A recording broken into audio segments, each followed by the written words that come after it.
Good morning, good afternoon, good evening, my fearless tribe. Oh my goodness. This one is a juicy one, and I'm not even exaggerating because this topic is so dear to my heart. And if you have been following my journey, you know that I'm in the midst of deep love and deep loss, and like this is the perfect timing to actually have this conversation with one and only love coach Emmy Hernandez. Welcome.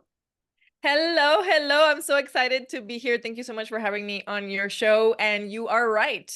This is juicy and it is the season of juicy love. So I'm excited to be talking to you about this. And I am very well aware with loss and heartache and how to transform that into passion, magic, and bringing in all of your desires. So I'm so excited to be talking with you about this and all of your listeners. Oh, yes. Oh, I feel it. I feel it.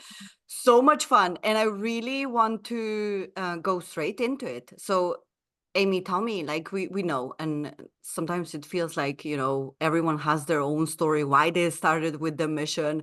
Um, and I know this one is going to be a good one. So yeah, just let's go there. Why Let's did you do started with this? it. Um, what inspired you to have this mission?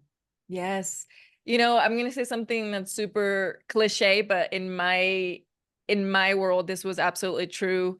I did not select my niche selected me. Mm. And what I mean by that is never in my life did I think that I would be a love coach and that I would have a love brand around the world. In fact, I was embarrassed by it. And let me backtrack here for a moment. It all started with me building out an incredible career in Silicon Valley. I got to a point where I had built out an incredible marketing career, and then I was being asked to coach startups all over the world, tech startups by Berkeley and Stanford. And I was being asked to speak in Tunisia, and business schools in Tunisia, and business schools in Uruguay, and business schools in Mexico. And I had built out this incredible career as a Silicon Valley tech executive. Had nothing to do with the love world. And I realized, so one of the things I had thought is as I became more successful, I was going to be surrounded with more successful men. And that was true. However, they were not in the frequency that I wanted or needed. And I'm going to go into that in a little bit more. But let's just put a pin on the note here of that I was operating from, let's call it resume mode. And what I call masculine mode, because I was trying to be a really good executive man because I thought that's what would bring in a power. That's what would create a power couple. Okay. And I was sorely mistaken. We're going to go into that a little bit later. But what I realized is I was trying to operate from the world of look at me, look at all of my achievements. Ooh. Okay. I Been basically there, done that. right? Yes, right. So for those of you ladies listening to this and your corporate baddies or entrepreneur baddies, like listen up, because our energy when we are operating from our mode of achievements, first, it's coming from a trauma response of us not having had that level of recognition when we were little, okay? When we were not told, hey, you're good enough, either from mom or dad. So when we're constantly doing more and more and more and more and more, and you don't feel good enough, that is a trauma response for us to keep doing more. And for those of you who already have your master's degrees and are going for another double, triple certification, or trying to get your PhD, or yes, I'm talking to you. You don't need any more certifications. You don't need any more degrees. Okay, stop, pause. So I bring this up because so many of us who are constantly in achievement mode are also very sick. I've had an autoimmune disorder since I was 6 years old. And it got to a point, I actually wrote a memoir about this, and I was so embarrassed about it. I lived with constant pain. I was taking 22 painkillers a day when I was 21 years old. and the pain would never go away. I lived with acid in my esophagus, in my solar plexus, and it would not go away. And the doctor said I would have that for the rest of my life. I know we're jumping around a little bit, but I wanted to give you a little bit of the chronological order of how all this went down. I finally got to a point where I was at the peak of my career. I was speaking in stages in front of 10,000 people in Guadalajara, Mexico. So I thought, this is it. What else is there? I'm the best of the best in the world. By that point, I had published a book. I was speaking on literally global stages, and I was surrounded by all of these incredible men. Yet when it came to my dating life, and I was dating on Bumble and Hinge and several different places, well, first I was traveling so much that if I had one date, my next date was like a month later. That was not conducive to healthy dating. It got to a point where I realized this is not working. Something's broken, and I'm the common denominator here. I decided that I needed to get some help because it wasn't working with me doing this by myself. And also with me doing this by myself at 22, this is before I established my career. 22, I was actually abducted for 2 years with a man who I thought I loved and adored. We're not going to get too much into that, but suffice to say that Stockholm Syndrome is real. I lived it. I breathed it. I was physically able to leave this man, but I was not psychologically or emotionally able to leave. And by 25, I had filed for bankruptcy because he took all my money. And I was one day from booking myself into a psych ward because I had found what narcissism was. And I was a victim for 2 years by a man. And I can tell you that I was basically a walking skeleton. I didn't know what was real. I didn't know what life was. I didn't know what reality versus fake was. It was a very scary time. So I had gone through that, being abducted. And then I had been through like, okay, now I have a kick-ass career and I'm doing amazing. And I still can't bring in a healthy guy. What's going on? I was attracting more narcissists or losers. Here is the other side of the spectrum. I was attracting a lot of men who are submissive or wouldn't take initiative and wanted me to do everything. And I was like, this is not sexy, because you're like, oh, I don't want to have sex with you because you're not taking the initiative. You're not leading. I want you to lead. And I finally got some help. I hired some coaches for a year, went through a year-long program with them, completely changed my life. I realized I was operating in basically being the project manager of the universe. And is in this lead energy, I did not know the concept of feminine energy, the concept of receiving, the concept of planting a seed and allowing patience and nurturing and the love to take care of that. So I'm going to fast forward, learned all those concepts, rewired my belief systems, changed my DNA into a new identity, right? Upgraded all the software, both body and mind. And once I did that, I attracted the love of my life, soulmate Matt. I am with Matt now. We've been married for 2 years. We've been together for 6. My life today is, I can't even describe to you how cherished I am every single day, how adored I am, how spoiled I am. And I've become kind of like a useless human being at home because he does everything for me.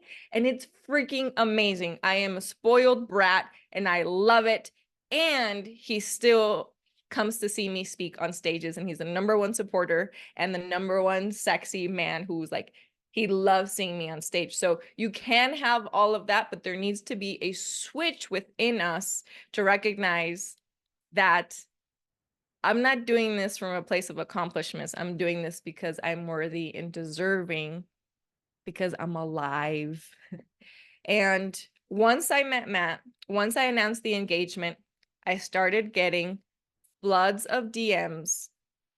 How did you meet him? How did you do this? What's going on? And that's when I realized, oh my goodness, there are hundreds of women out there who are having the same issues as I did. But because it's taboo to talk about it, everyone was suffering in silence. And 2 weeks after I got engaged, I launched a mini course for 12 women. And that has now turned into a multiple 6-figure business. We're moving on, we're scaling now into 7 figures.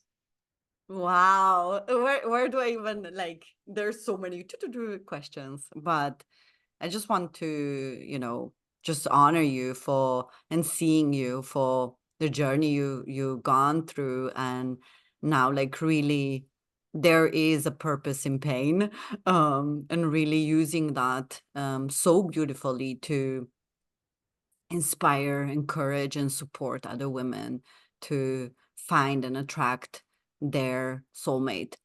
I want to go back to, that. I just want to say, like, I've been there. When you said you don't need another degree or certification, I'm like, okay, she's calling me out totally, because I've been there. I've been there where So was I. I'm calling yes, myself out too. yeah, because for me, like, and I talked about this on my podcast many times, that was my choice.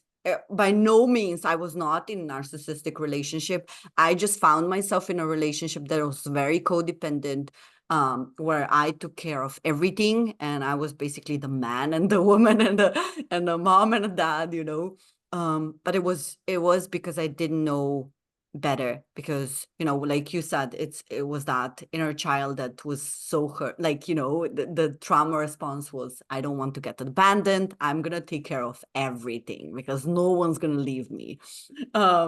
So that was, like, really, really, for me. And still, what is funny, when we separated, it was still so hard for me to even, it was not, the cord was cut way long, like, when we decided to, we knew that there's no love, there's nothing, but it was just this, like, who am I now when I'm not all of these things?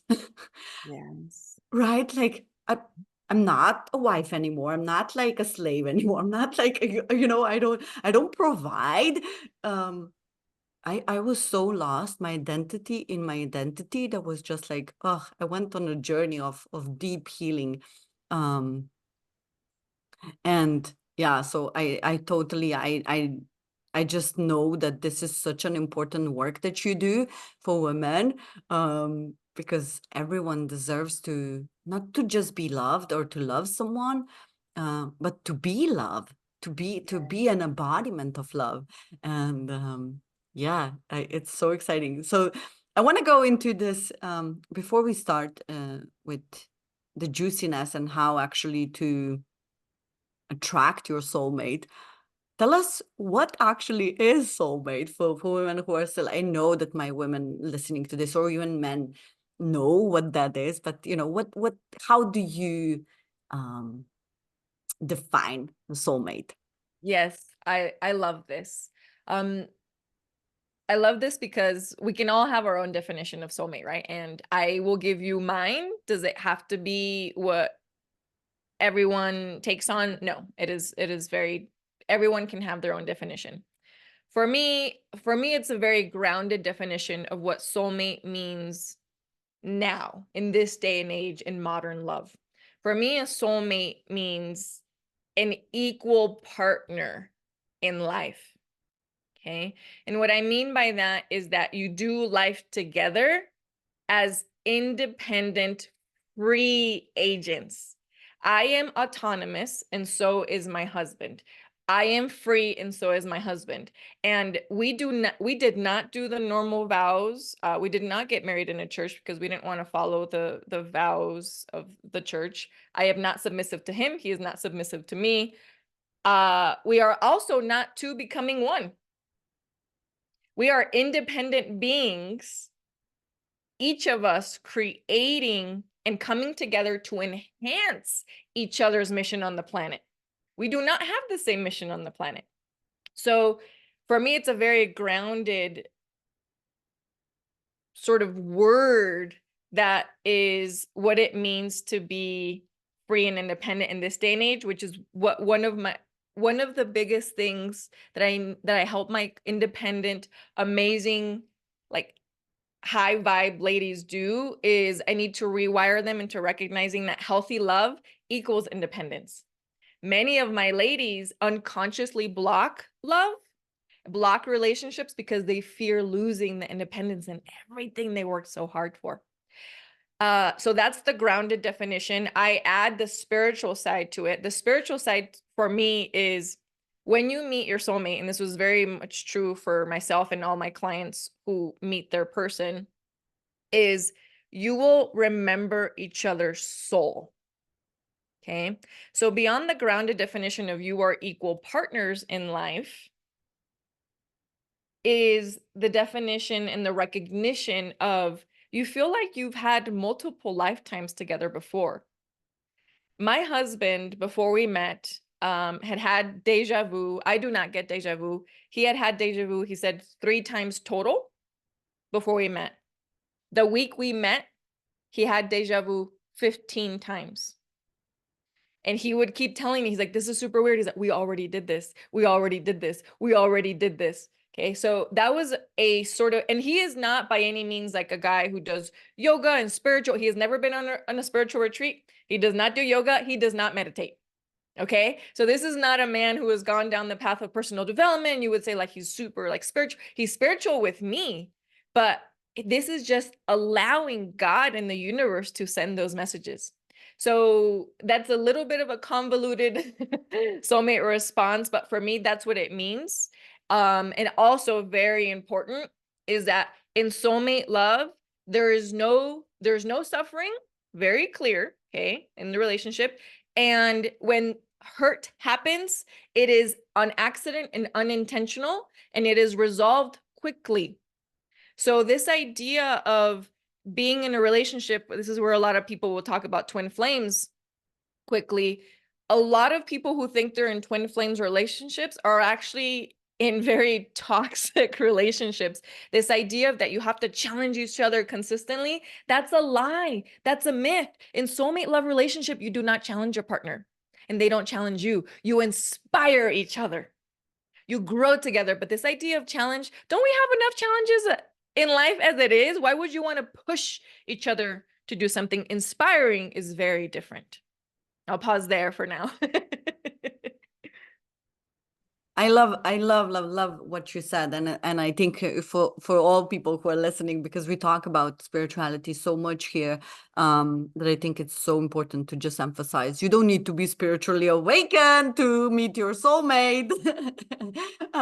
So that's like really, really cool that you said that, and I can totally like, I know I have so many like, and going into friendships and just like having so many soulmates in terms of friends, I have these moments of we've been here before.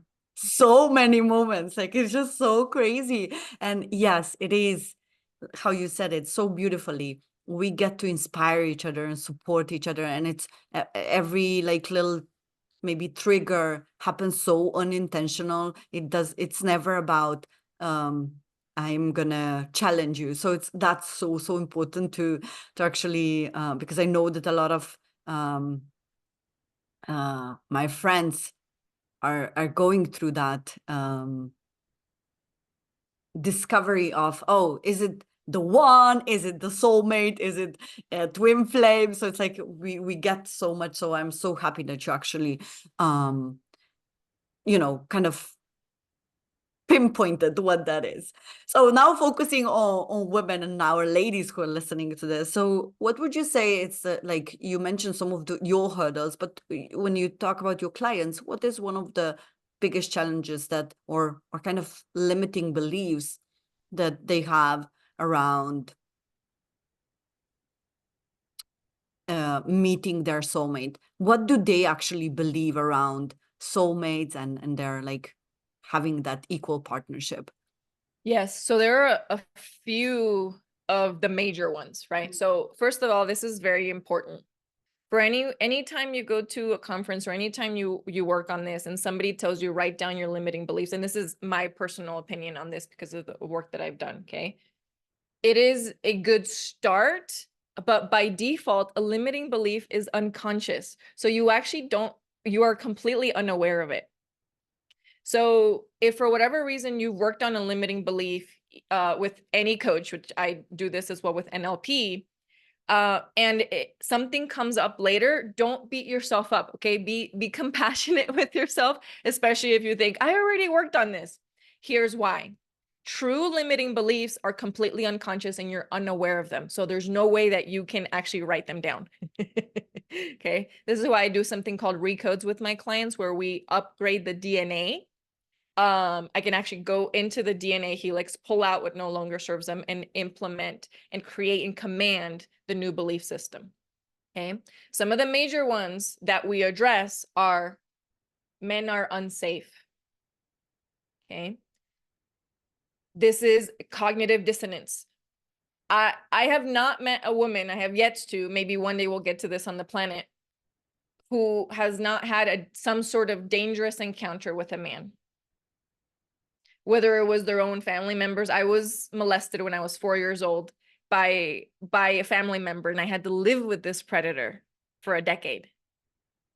Okay. I have no memories for that decade because my brain shut down as a protective mechanism. Thank goodness. I remembered it 30 years later, so I had to address it 30 years later. Okay.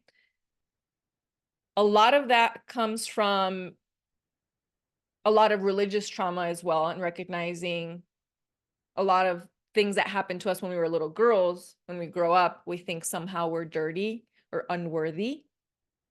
Okay. So it's not, if you're thinking you're dirty or unworthy or undeserving of love, it's not coming from the adult version of you. It's coming from a decision that you created before, through conception, before 5 years old. We're just repeating the pattern. Okay. So be kind to yourself in that. Another one is the fear of losing themselves, the fear of losing their independence, because we see so many women and men go into relationships and then disappear from the world, disappear from their friends, and they become so codependent because they think their life revolves around them. My life does not revolve around my husband. My life revolves around me. My husband is an amazing added bonus cherry on top of the sundae I created.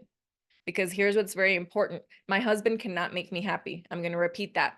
Your soulmate's job is not to make you happy. Only you can do that. Only I am responsible for my own happiness. I'm responsible, accountable for my own happiness. A healthy partner can only enhance the frequency that you're already putting out in the world. This is why it's very dangerous for women who are looking for a savior, right? And they're broke, they're having a really hard time with life, and they just want a man to come in and take care of the bills and save them. The only thing that can happen is you become their victim, because by default, a man that wants to save you is someone who wants to control you. My husband knows he doesn't need to save me. But guess what? I create a lot of moments where I am useless on purpose. Like I have not opened a jar of pickles in 6 years because my husband does that for me, because I hand them off. I'm like, I need help. Thank you. Okay. I have not touched the trash in 6 years because he has designated that to be his job, because princess hands don't touch trash. Oh my goodness. Right. So cute. Right. So this goes beyond competence, but it's the recognition of what we want to do for each other. So those are some of the major fears. A lot of the one that women don't understand is the fearing men, but yet wanting to be on the dates, right? Or saying they don't want a relationship, yet being on the dating apps. There's cognitive dissonance there. So what I do is help them realize, like, okay, you do want a partnership, you do want to be in a relationship, but it has to have these values. Yes. So if they match these values, is this what you want? They're like, yes. Okay, awesome. So I want you to know that just because X person cheated in the past, that doesn't mean that this person is going to cheat, but we need to shift her frequency in order to not continue to find another cheating man. Because if her blueprint states that her father cheated and her first husband cheated, then she's going to go find more cheaters on accident. That's how the law of attraction works, baby. Ladies, go back and listen to this again. This is actually so, so true, because now I'm talking to my best friend. If you listen to this, I know you are. Um, and it's so, so freaking, like we like you said, we're not aware of these things. We are not aware of these things, because my pattern was like, you know, my dad was an alcoholic. My my brother was a drug addict, and then my ex-husband was a gambler. And, you know, recently when I in my previous relationship, he was all of the addictions, all of them, you know, even the juicy ones that we like, and, you know, sex. So that was like, you know, oh my God, that on the top. So it was really, I attracted that. And once I really got aware of that, and it was this, the trigger of abandonment, when I was there, left alone. And I was like, oh, you know, this is like my 4-year-old me just being there. My father just left me. All that came back, and I was just like, this has to stop. And walking away also consciously knowing that I have to not fix, but actually go on my own journey of discovering why am I keep attracting men like that. Where I'm not feeling safe with myself, right? Because it's just this trauma bonding all of the time, because I don't feel safe with myself. And I have to tell you, like, you coming at this point is like everything is clicking. So wow. You know, when we say, like, when student is ready, teacher appears. I'm here. I hear you, sister. I hear you. And I'm so happy. Like, this is so, so good. Like, it's landing, because even if I would, you know, we've been in personal development for so long. You read the books, you listen to the podcast, but it's just not landing until you actually experience, and you're like so consciously, and you're like, no, I have to get out of myself from the matrix. I've been in this story for too long, you know. And now when you're saying like it's landing, it's like everything is clicking. So I'm so, so happy. And I love that. going Makes my back heart to, happy. yeah, going back to beliefs, and just like, and you kind of said also what are the methods that you are like using to switch them. What would you say, like, if someone is listening and saying, like me, like, yeah, this is like, it's landing. What would you say would be like the best kind of way for them to kind of go on that path of healing, on finding solutions? You know, what would be some of the ways that you recommend, like here on the podcast? Some of the solutions, tips, tricks, hacks. Yes. So I have a few books that are my absolute favorites. And each book is going to have their own magic, right?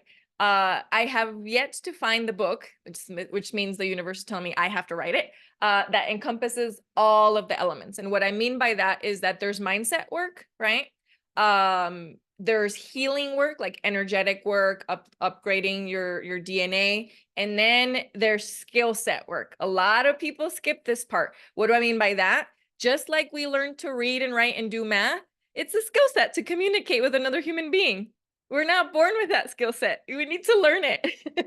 And a romantic partnership, we spend so much time in corporate dollars in teaching people how to communicate in business, but we just pretend people are supposed to know how to communicate in love. And that is so false. No, we need to learn that too, which is why I created Soulmate Love University. So here are some of my favorite books. All right. So the first one I started with, and I have all my clients start with, is The Soulmate Secret. Okay. The Soulmate Secret by Ariel Ford is absolutely magical. She goes into how the law of attraction works specifically for love. Okay. And I love that she didn't meet her person until I think she was 53 or 54. Don't quote me on the exact number, but she was in her 50s. Amazing relationship that she has with her partner. And she goes through rituals and what to do in your home and prompts and journaling to do to shift your energy into the frequency of gratitude in the energy of eager anticipation instead of impatience. I'm going to repeat that because eager anticipation and impatience feel the same in the body. But you need to choose which one it is. It's the same thing as you being nervous or being excited. The body doesn't know the difference. You need to command it to tell it, hey, I'm eagerly anticipating my man's arrival versus, oh, why isn't he here yet? See the difference?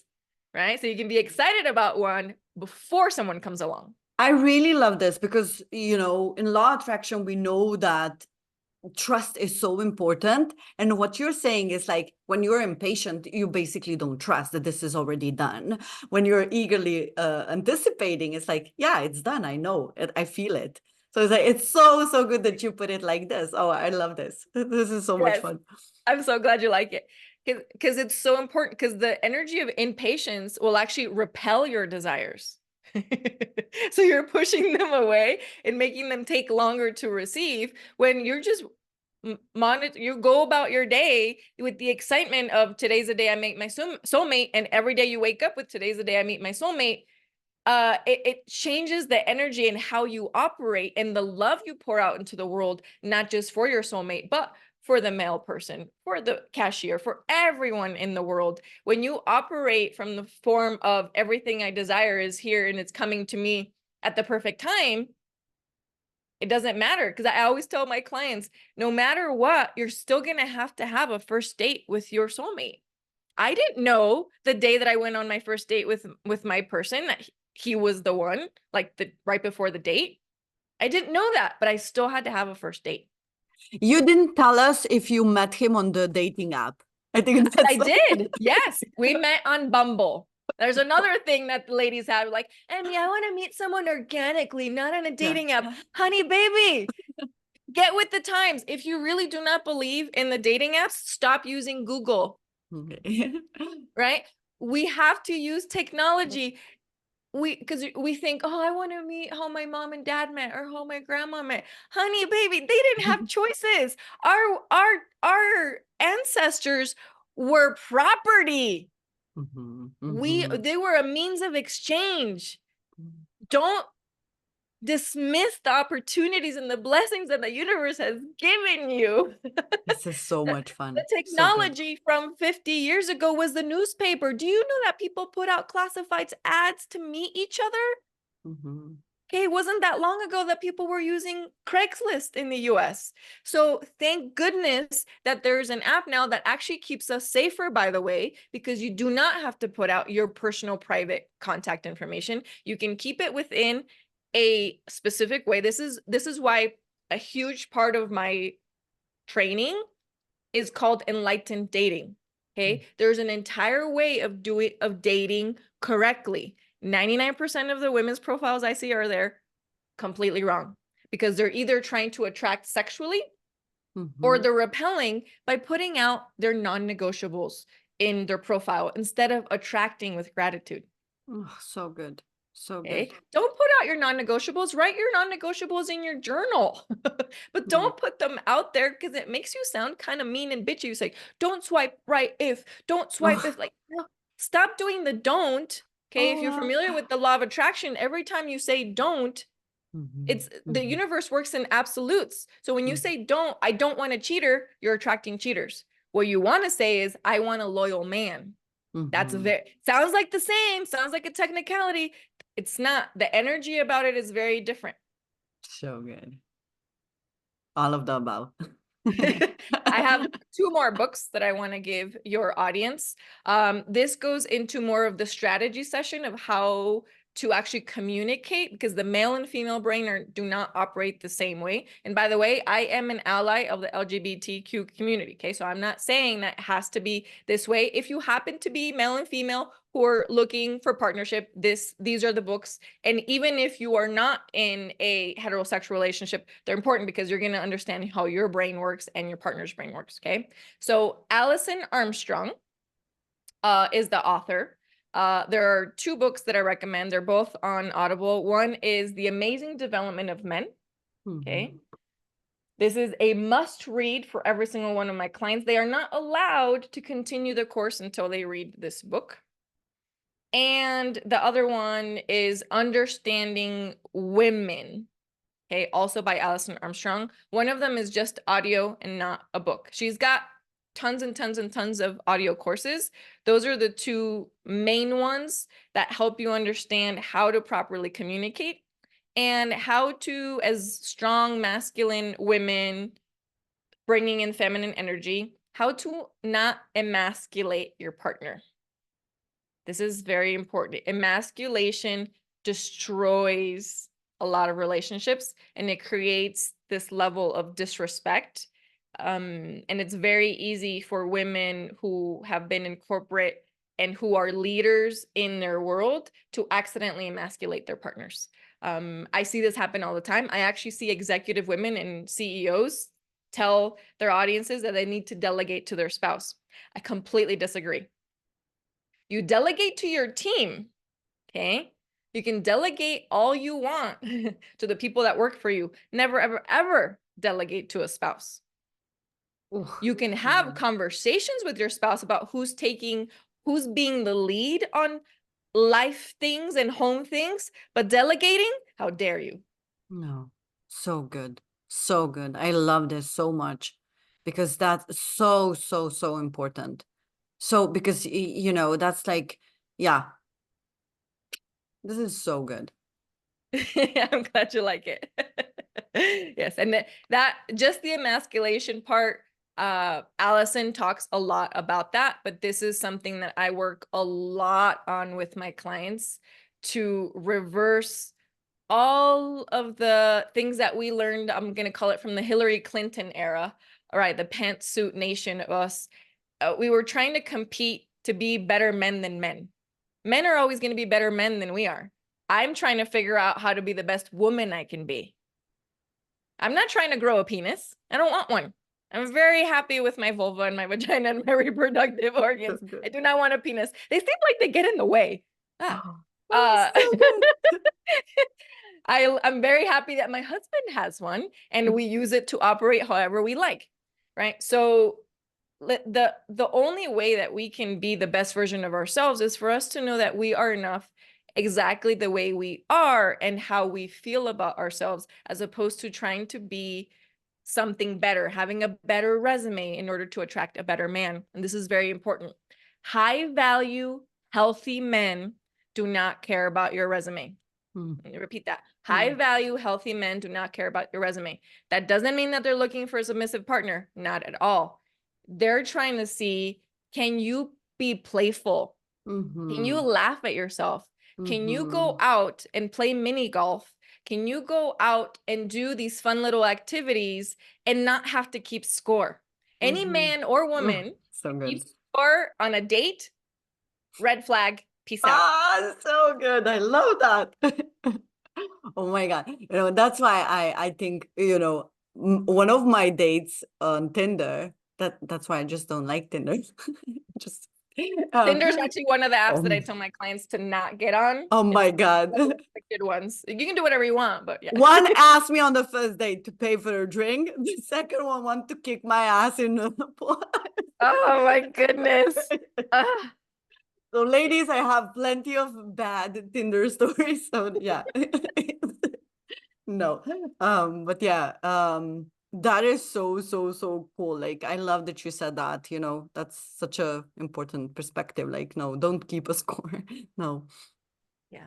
I'm going to tell you a quick little story of how my husband sort of operates in this world. My husband is really good at golf. He'll tell you he's not, but he is. He was on a team for many years, not a professional team, but sort of like school team.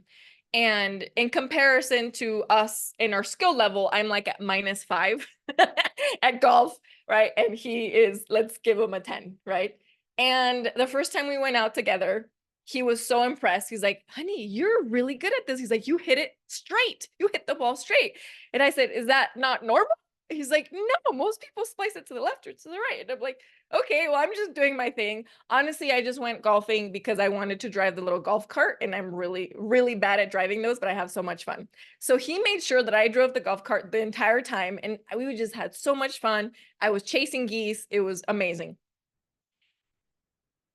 I found out on the first time playing golf that you want a lower score, not a higher score. Okay. I didn't know this. I know it sounds silly. And so we had a little score pad that we were keeping track of score. He let me keep track of the scores, knowing that I don't know how to score anything. So the way I was scoring our entire game was with emojis. I put little emoji faces, some emoji kissy faces, some hearts, silly faces on there. And at the end of the entire game, I only played like half of the holes because I got tired. And we were just kind of following each other around. By the end, when we were leaving, I had added, I think I wrote 1,000,000 points next to his name and like 2 next to mine. Obviously, you know, if you're keeping score, that would have been a horrible score for him to have. And he thought it was the most hilarious thing ever, right? So we turned this into a playful outing, which is what it means to be in a healthy relationship, because we knew we weren't actually keeping score. Okay. This is what it means to be in a healthy, modern relationship with someone who treats you as an equal, but you know that you don't need to consciously be one-upping. I see this too much in power couples and even non-power couples where they don't recognize, stop keeping score. Have fun, be joy. The number one thing that couples, where I do my couples coaching, the number one thing they lose when they've been together for a little while is they lose a playfulness. Once the playfulness is gone, the relationship deteriorates very, very quickly. Oh, oh, yeah, that's that. Be playful, be playful. That's so, so important. I think that, you know, and this is what I found also in business. You know, I've been entrepreneur for 20 years, and I think like for me, when I lost the playfulness in business, it became so clear that no, I need to shift, I need to pivot, I need to change the dynamics with the relationship that I have with the money, with the business, with the clients and everything. It's not fun anymore. Yeah, you have to have fun. That's the number one thing, you know. What is exciting in your world right now? Oh my goodness, a gazillion things. But I'll tell you what comes top of mind is that after 2 years of my followers begging, I'm officially launching my podcast, Confessions of a Loveaholic. Yes, and is named this way specifically because most of the people I come across are addicted, baby, to love, or what they think love is, equals trauma bonds. So we are going to be kind of reverse engineering what a trauma bond is and having guest experts, including yourself. I'm so happy that you're coming on the show. So that's what's most exciting right now, because it is letting my global audience see, how do I actually operate? We're going to have guest experts and we're going to have actual breakthrough sessions on there.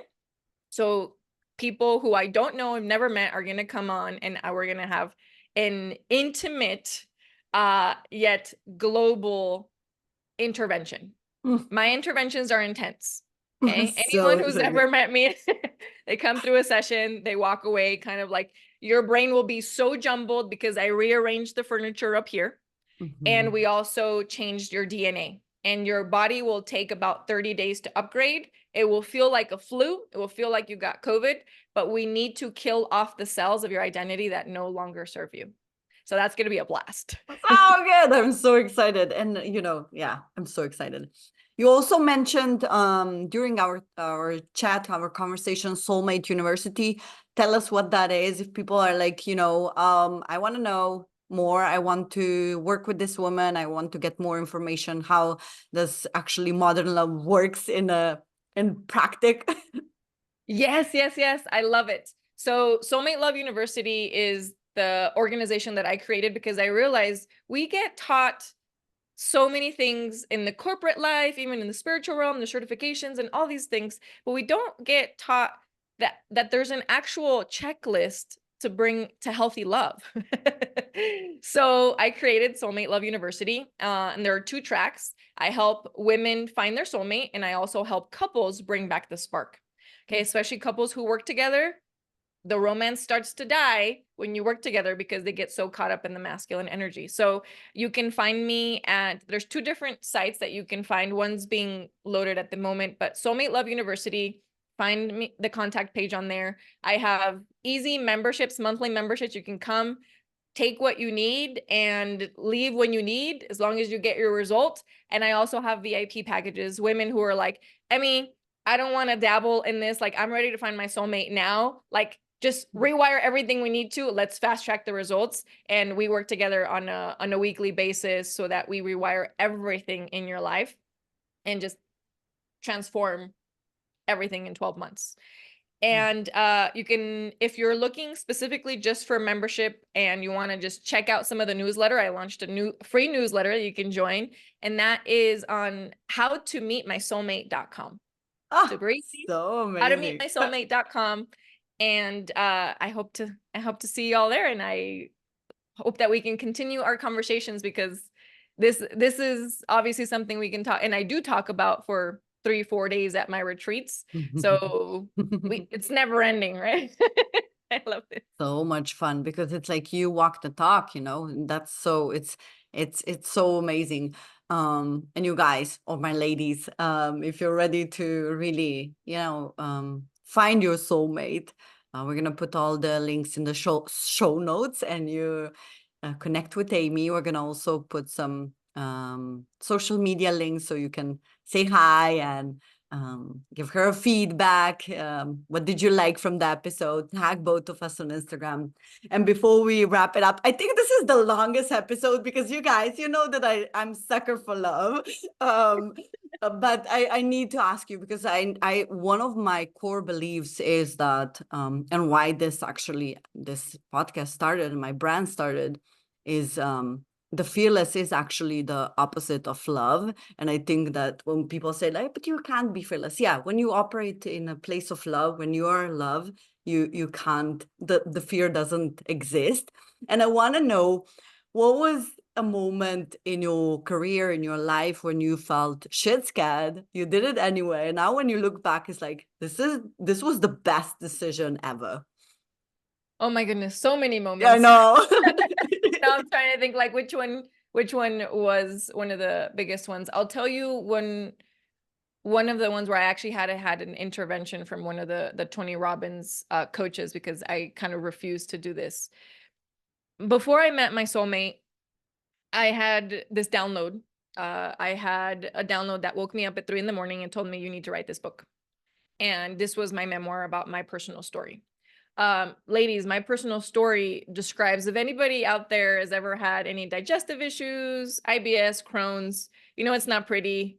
None of the details are pretty, right? It describes human body parts that we don't want to talk about, and it describes bodily fluids that the body does that we have no control over. So part of my memoir had a chapter in it that, to me, I found embarrassing. And I had written this book based off, like, the download I got from Soulmate, and it took me a whole year. And I knew I needed to publish it, but I didn't want to, for one main reason. Because I was afraid that whoever read this, if my soulmate accidentally read it, there was no way that he would ever love me, because this chapter was too embarrassing. We talked about poop. And I was letting my own fear get in the way of me actually changing lives. And it wasn't until I had this powerful intervention with the Tony Robbins coach, and she had me close my eyes, and she said, Emmy, she's like, what is your vision for this book? And I said, if it can change or save one life, that's what I want. So I want you to see yourself. And I closed my eyes, and I saw myself on stage, and I saw myself with a room full of all of these women, and they're looking at me, and we're all sobbing together, sobbing in gratitude and recognition and sisterhood. of thank you so much for sharing your story, because now I know I'm not alone. And that was a moment where I realized I was being very selfish by not publishing the book. It got published. It completely changed my trajectory of my success in the corporate world. And to this day, I can tell you my husband knows all of the details that happen in my past with my body. And when it's your soulmate, he doesn't love you despite your past. He loves you because of it. He finds me so much more endearing because of my past. He's so proud of what I had to go through to get to him. And I'm just so happy that I didn't let fear get in the way. And that's just one of them.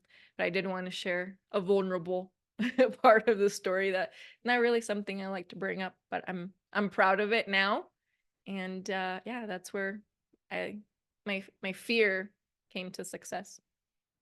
Oh, so beautiful. Thank you for sharing. And that's so just how you said it. He loves you because of your past. And I think this is so, so important to just being mindful of that. Your past is the part of you. It doesn't make you who you are. It's just one part of you. And you can always be so, so grateful, find gratitude for that part because it led you where you are right now. Sometimes we just forget, all the painful stories, but you are here, they led you here because you have a mission to actually turn that pain into purpose. And it's so, so, so important. And once more, we just published today when we are recording this, we just went out with the podcast episode where this lady who was on the podcast, she was talking about if you have everyone has a book in you, write the freaking book and publish it because it's so, so, so good because you never know. It's just that one person that you can really you can change life of one person. That's enough. So, Emmy, thank you for being the trailblazer for, just paving the way for all the women who are not just looking for love, but to be the light in the world, to share their love with the world. And so, so, so good. I'm just so grateful. Thank you so much. It's been absolute honor. I loved all of your questions. And as you can tell, I'm very passionate about this topic. And I can tell you that this is not a niche for me. This is my soul's calling. I will be doing love coaching until my dying breath. So good. I feel it. I feel it. Thank you so much, you guys. You know where to find all the info. Have fun and don't forget to be awesome. Thanks, Emmy. Thank you.